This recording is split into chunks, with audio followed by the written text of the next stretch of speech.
জগদ্ধাত্রীর জীবনে নতুন ঝড় শুরু হলো তুষার তীর্থ তলাপাত্রের ষড়যন্ত্র।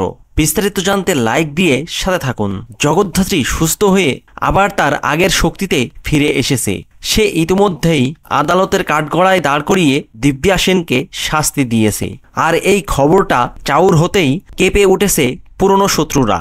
এরই ধারাবাহিকতায় তুষার তীর্থ তলাপাত্র, যার ছেলে টিটু 20 বছর আগে জগদ্ধাত্রীর জন্য শাস্তি পেয়েছিল, সে এবার নিজেই জগদ্ধাত্রীকে সরাসরি হুমকি দিল। বছরের পর বছর ধরে জমে থাকা রাগ আর ঘৃণা এখন প্রকাশ্যে এসে গেছে। সে জগদ্ধাত্রীর কাছে ফোন করে হুমকি দেয় আর বলে, তুমি যা করেছো তার ফল তোমাকে ভোগ করতে হবে। এখানেই শেষ নয়, জগদ্ধাত্রী দুর্গা ও স্বয়ম্ভু যখন বাইরে গিয়ে সাংবাদিকদের সাথে মিটিং করতে থাকে, ঠিক তখনই তুষার তীর্থ তলাপাত্রের পাঠানো ভাড়াটে গুন্ডারা অতর্কিত এসে তাদের উপরে হামলা চালায়। তবে জগদ্ধাত্রী দুর্গা ও স্বয়ম্ভু একযোগে রুখে দাঁড়ায়। শুরু হয় প্রচণ্ড ফাইটিং।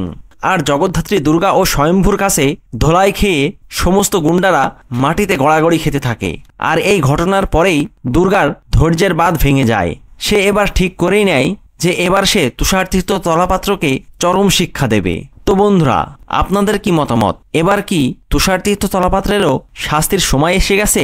কমেন্ট করে জানাতে ভুলবেন না। ভিডিওটি ভালো লাগলে লাইক ও শেয়ার করুন আর চ্যানেলটিকে সাবস্ক্রাইব করে সাথে থাকুন। ধন্যবাদ।